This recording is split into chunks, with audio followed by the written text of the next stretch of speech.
आज आपण बनवणार आहोत आरोग्यदायी जवसाची खुसखुशीत चटणी। त्यासाठी आपण 1 वाटी जवस घेतलेले आहेत, लाल तिखट आहे, लसूण, कढीपत्ता, किसलेलं खोबरं, तीळ आणि मीठ। आता आपण गॅस पेटवून जवस भाजून घेऊया। याच्यामध्ये तेल टाकायचं नाही, कारण याच्यात नैसर्गिक तेल असतंच। हे पूर्ण खुसखुशीत भाजायचं।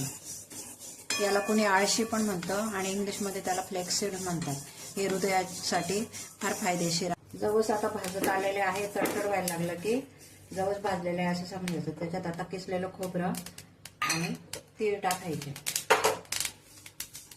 थोडं 1 मिनिट हलवून हे मिश्रण काढून घ्यायचं। आता लसणाच्या पाकळ्या थोड्या परतून घ्यायच्या आणि कढीपत्ता पण त्यात टाकायचा। कढीपत्ता आणि लसूण आता परतून झालेला आहे। कढीपत्त्यातला ओलसरपणा पण कमी झालेला आहे। आता आपण हे या मिश्रणाच्या वरती टाकायचं।